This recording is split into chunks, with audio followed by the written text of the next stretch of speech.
I've been doing a series of lessons from the Old Testament with the idea that we can learn a lot of information that's a background for us. And this is totally different. This is nothing where Jesus is pointed out in the Old Testament like many of those lessons that we have recently had. But it is an interesting situation. And in fact, this running that was done by Ahimaaz was duplicated in the New Testament. See if as we talk about this, if you can remember a situation where there was some running where one outran the one that started first.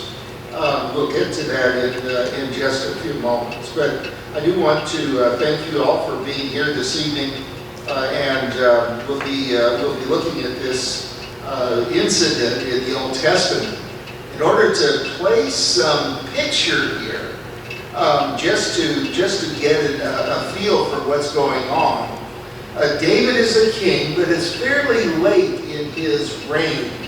As you recall, David, along with Saul and Solomon later on, all four of them had 40-year reigns, although David's took a while for it to get started in the proper way. He had been appointed, anointed to be the king, and Saul wasn't about to give up his kingship until he actually died. But David, late in his reign, so around 38 or 39 years, he was getting old. He was no longer able to fulfill all of the things that the king did. And as a matter of fact, what was happening was one of his sons, Absalom, and you may recall Absalom, and if you read this entire situation, you know that his long, beautiful hair came into play in the battle that went on. We're not going to get into that part of it, but that had some effect on this particular situation. But Absalom had decided that he should become king. David, remember, had said that Solomon was going to be king after him. Solomon was the son of the favorite wife that David had, and so he had David had decided that Solomon, that son, would be king. Absalom, another son, was deciding that he himself should become the king. And as a matter of fact, he had gotten a group of individuals to follow him. And it talks about the fact that there were those that ran before his chariot, and that was Absalom getting a group of people to try to follow him to take over in place when his father would pass away. It became apparent that David was not going to go along with this, and so Absalom took it upon himself to actually form an army and actually have a fight, a battle with the Israelite individuals. And so this battle was going on in the background. That's where we pick up from 2 Samuel chapter 18, and that was read was at the end of that battle, Absalom, if you recall that very strange incident, his hair was caught in a tree, and because of that, he was killed easily by those that were the faithful followers of David. And so this Ahimaaz and other people had witnessed his death, Absalom's death. Actually, the story tells us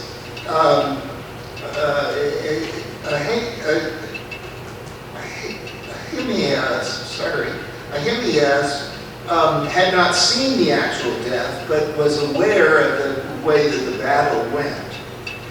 What I want to point out was the kind of an individual that this man was, and what caused him to decide that he wanted to carry this news to David, and in fact insisted on it.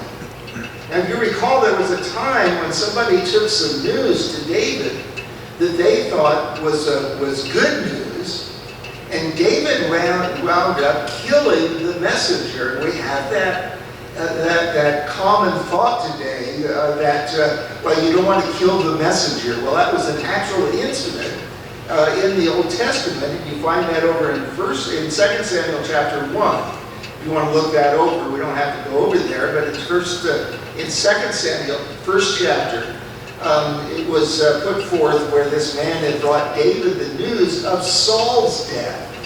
And as a matter of fact, the messenger had a hand in Saul's death, and David had him killed because of the fact that he saw that he should not have killed the man that David, or that God had anointed to be king. That's not this incident.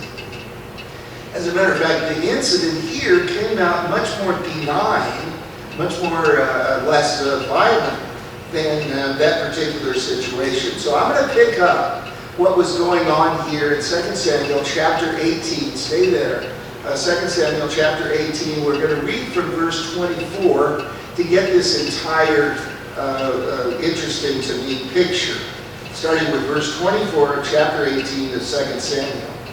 Now David was sitting between the two gates. So again, that places David back in the city. He was not out in the battle. So he wasn't leading the troops, even though it was his loyal army that was fighting against Absalom and his army. But at any rate, David was sitting between the two gates. Obviously, the gates were open, and he was waiting for news of the battle.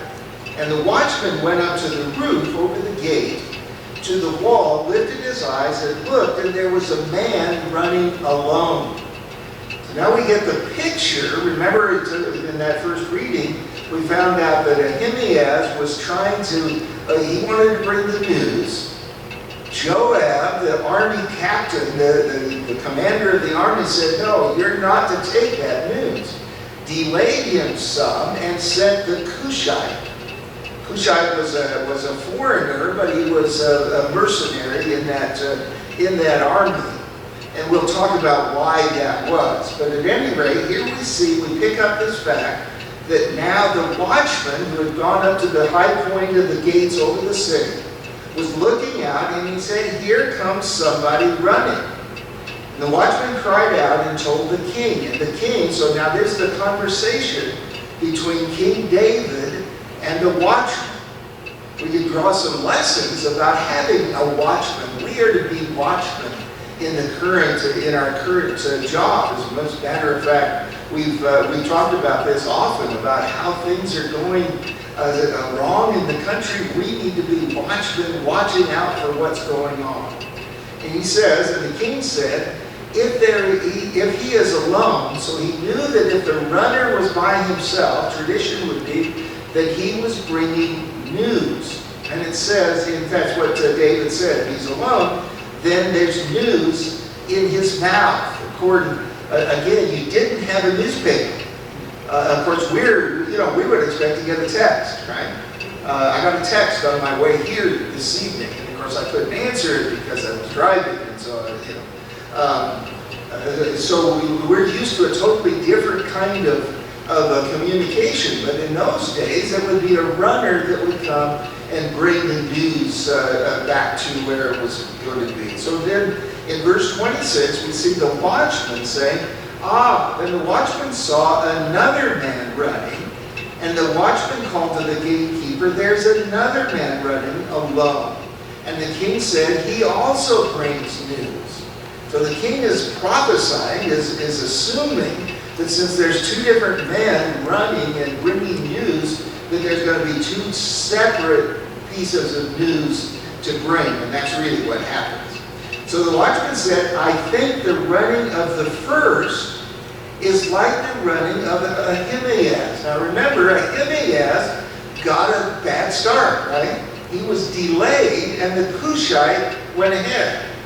So the Cushite started running first. Now it turns out Ahimaaz was the stronger runner. And it turns out now he is there before the Cushite comes.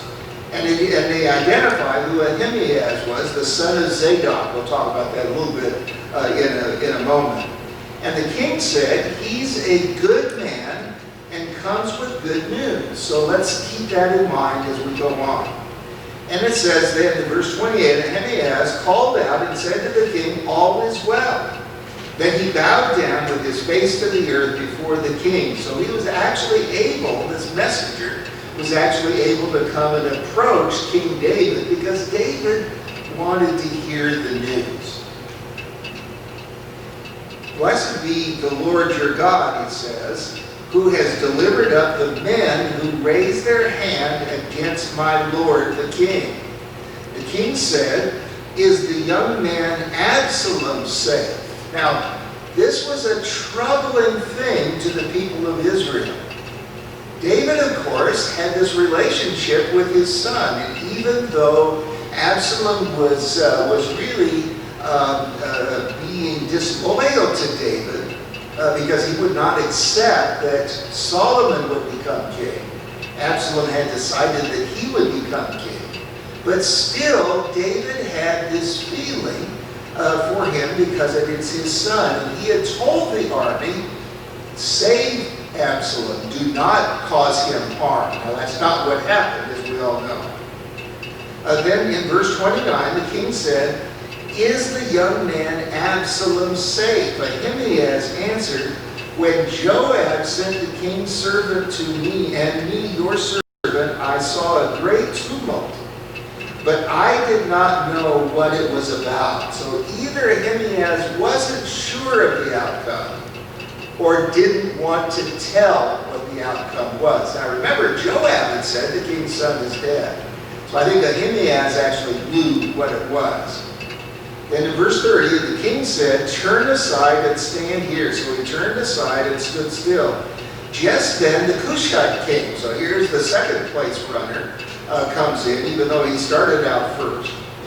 There is good news, my lord, the king. So this Cushite knew the end of the battle, knew that Absalom was killed, thought that that was good news. Now watch again, we have the very human thing of David. That's one of the things that I love about the character David in the Bible, is that his heart was on his sleeve, really. His heart was out there, and he lets us know what he feels deep down inside. His entire emotional standpoint is there on the pages of Scripture for us to know. And he says one of the most difficult times that we have in looking at something of this nature, we see coming up here.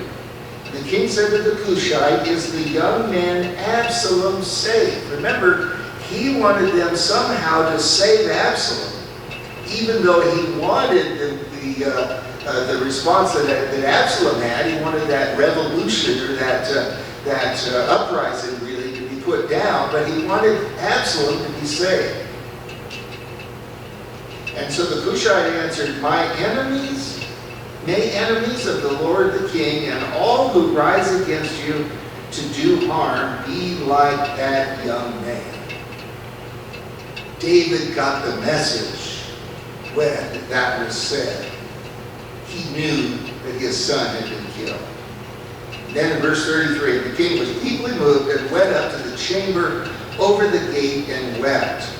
And as he went, he said thus, O my son Absalom, my son Absalom, if only I had died in your place, O Absalom, my son, my son. What a moving tribute that was for the love that David had for this young man, this son of his, that really had done a terrible wrong to both David himself and the kingdom. But that's what he felt. That was the emotion that David had exhibited for his son. I mentioned to you that I was going to bring up one of these races that had happened also in the New Testament. Did you think of one? Some of you are nodding, and yes, you can find that over in John chapter 20. This was after the morning of the resurrection. This is the morning of the resurrection. John chapter 20. We see the women, Mary Magdalene and the other Mary, had gone to the tomb. Remember that incident. They went to the tomb and found that the tomb was empty. John chapter 20, verse 2, it says, and she ran. So this is Mary Magdalene now. as recorded for us in the book of John. Matthew has it that both of the women were there. But it says that she ran and came to Simon Peter. So she knew where the apostles were still getting together. So she ran to tell Simon and the other apostle whom Jesus loved. And we catch that as John. So as John and Peter were together. They have taken the Lord out of the tomb, and we do not know where they have laid him. She did not yet understand that Jesus had been resurrected. She thought that the Jews had just taken his body so that they could hide it, and so that no one could claim that he was resurrected. So then in John chapter 20, verses 3 and 4, we have this other race that goes to the swiftest. Peter and John, when they received the news, starting in verse 3, Peter therefore went out, and the other apostle, and were going to the tomb, so they both ran together. It's so interesting for them that they ran to the tomb where Jesus had been laid. And the other apostle, so John outran Peter and came to the tomb first. Now we find that John did not go in the tomb. Peter was the one that went in the tomb and found that the grave clothes were sitting there in order, and that Jesus' body was gone. And so we see that. But here again we have a race where the one that started out first evidently came in second. Back to Ahimaaz. So look back again in 2 Samuel chapter 18. I want to pull up some of the thoughts that are given to us in what we've read there with this man. So in verse 19 of chapter 18 of 2 Samuel, so back in chapter 18 of 2 Samuel, in verse 19, then Ahimaaz, the son of Zadok, we'll talk about that in a moment, said, let me run now and take the news to the king, how the Lord has avenged him of his enemies. So we know that Ahimaaz knew what the outcome of that battle was, and that David should be happy that his enemy, which is also his son, has now been eliminated, that the battle went the way that it would help David. Ahimaaz wanted to go and tell David what should have been good news to David, what that was. Now remember I told you, we read about how David had honored Absalom really and said, I'm sorry that my son was killed. He wept over the death of his son. If you read in the very next chapter, you find Joab coming back from the battle, and he really gives a negative thing to David, saying, you dishonored the army that's fought for you. What are you doing grieving over your son Absalom? So Joab sees what the king should be doing, as the king. Joab didn't understand what a father would do, but he knew what a king should have done. You can read that in the next chapter of 2 Samuel. But here we have Ahimaaz that wants to go and give what would be good news. He wanted to share that news. Now watch in chapter 18, verse 20 and 21. And Joab said to him, you shall not take the news this day, for you shall take the news another day. But today you shall take no news, because the king's son is dead.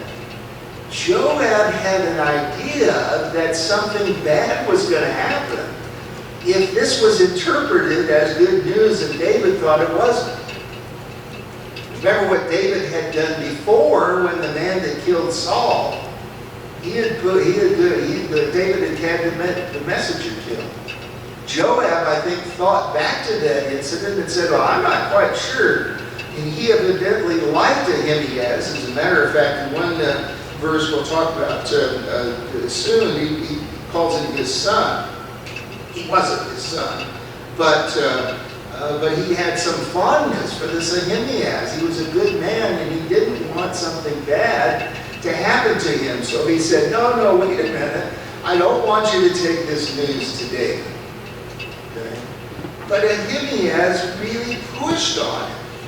He really wanted to tell this news because he wanted to have this relationship, this ability to go and talk with David and tell him that news. After all, Absalom had been an enemy of David. He did it himself, but he was an enemy of David. God's hand was there in the death of Absalom. Otherwise, he wouldn't have been caught by his hair in a tree, so that he was there indefensible in that position, and it was easy for the opposing army to eliminate him.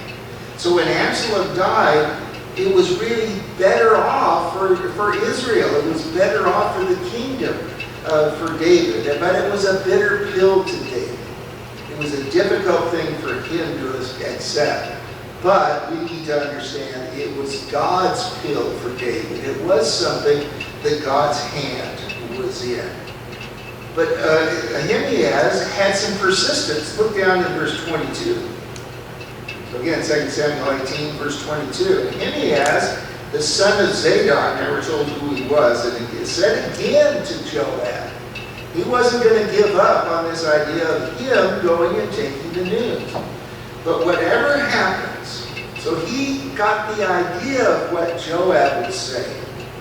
He understood that Joab was saying that, you know what, something bad could happen to you if you're taking this news to David. Because everybody was aware that David wanted Absalom spared. Please let me also run after the Cushite. So he had already left, and he said, no, let me run also. Why will you run, my son? He said. So here's this comment about Joab talking to Ahimaaz as if it was his son. It wasn't. He was the son of Zadok. But he's saying that to show that his affection for this young man, this young soldier that's willing to run and tell the news. Why will you run, my son, since you have no news ready? So it may be that he wasn't fully aware of exactly what happened. But as we know the story, we do know that Ahimaaz did really know some of the things that were going on. Skip down to verse 27.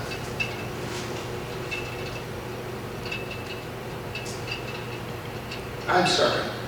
Don't skip down to verse 27. Go back over to 2 Samuel chapter 15.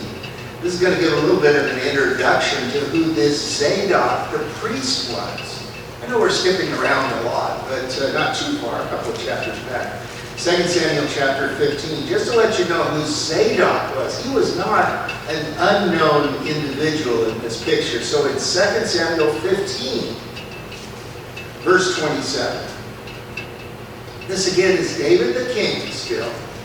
And he's talking and said to Zadok the priest. So David personally knew Ahimaaz's father. So that family was familiar to David with what was going on. The king also said to Zadok the priest, are you not a seer, or one that has the ability to see things that will happen in the future? Return to the city in peace, and your two sons with you, Ahimaaz your son, and Jonathan the son of Abiathar. See, I will wait in the plains in the wilderness until word comes from you to inform me. So this was something that David wanted to have done. Watch what it was. Therefore, Zadok and Abiathar carried the ark of God back to Jerusalem, and they remained there. One of the problems that David had come up with was that the Ark of the Covenant, remember that was one placed in the tabernacle, and it was a central thing because that's where the mercy seat was, where God literally came and met with the high priest. That Ark of the Covenant had been removed from where it was supposed to be and was out there in other cities. David wanted it back in Jerusalem, and he wanted it back to put into the temple when the temple was eventually built. And it was Zadok, the father of Ahimaaz, just to make a connection here. That was one of the ones that carried the ark back to God. Remember, at one point it was placed on the cart. That wasn't the way it was supposed to be carried. It was supposed to be carried by people staves that were run through the not handles, but the reins that were placed on the side of the Ark of the Covenant. It was supposed to be carried by men, not on a cart. And then remember when Uzzah had touched the cart as if it was going to fall off, and he had been put to death. Just one of those strange incidences. Back over to Samuel, 2 Samuel chapter 8.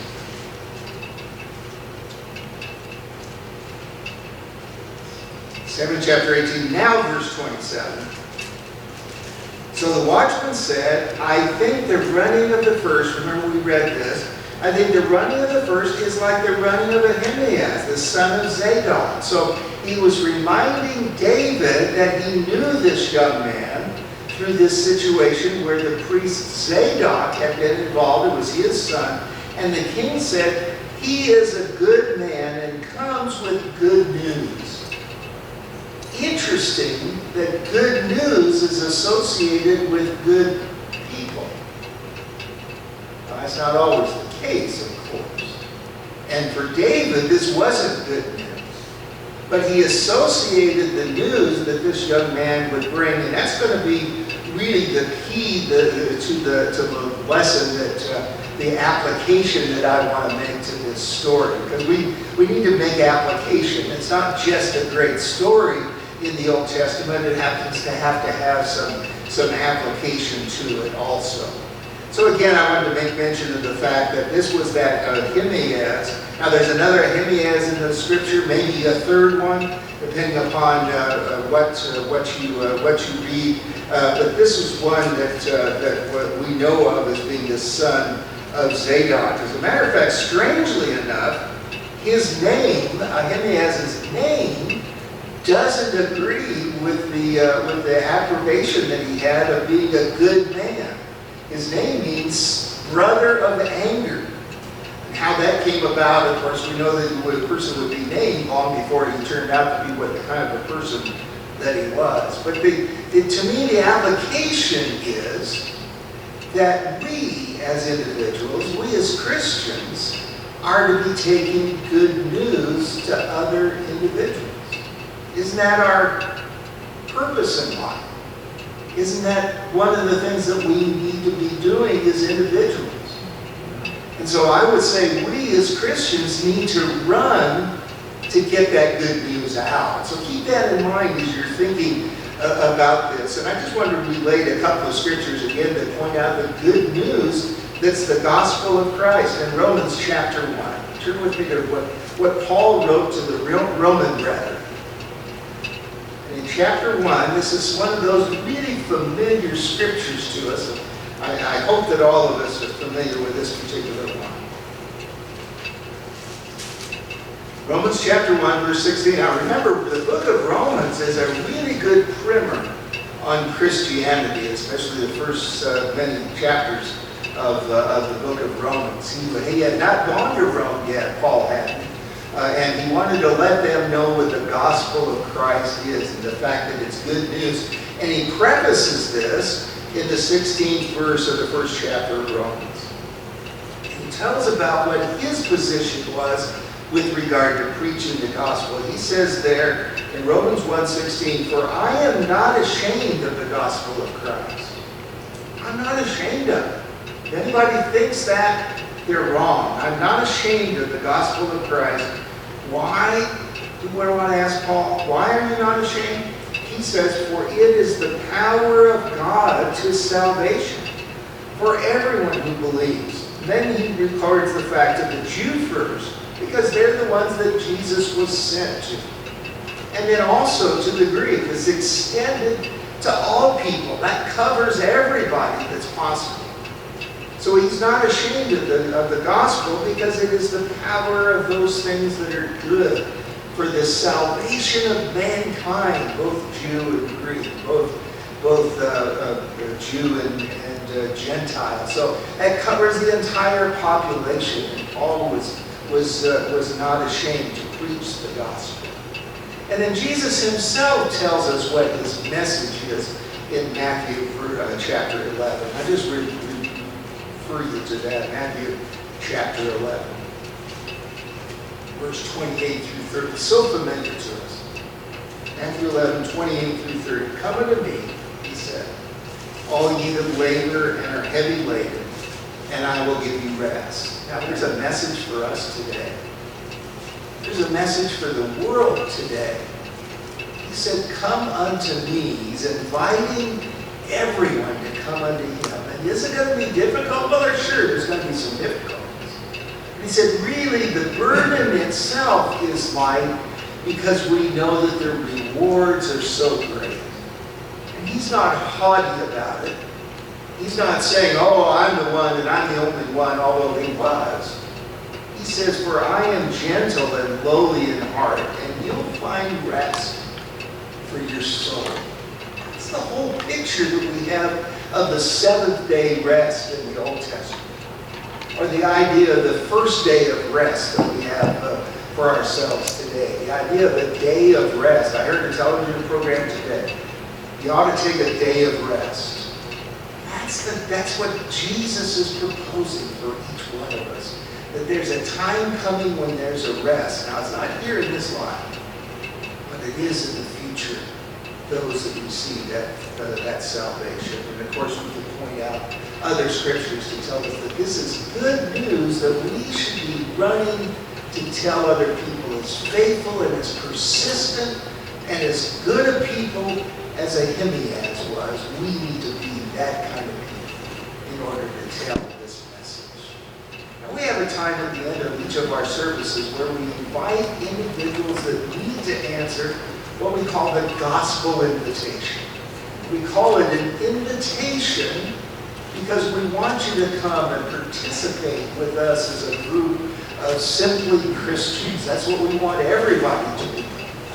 And so we take this time and we sing a song of encouragement, and that's what we're going to be doing at this time. So we'll ask you all to stand and we'll sing this song together in answer to that invitation.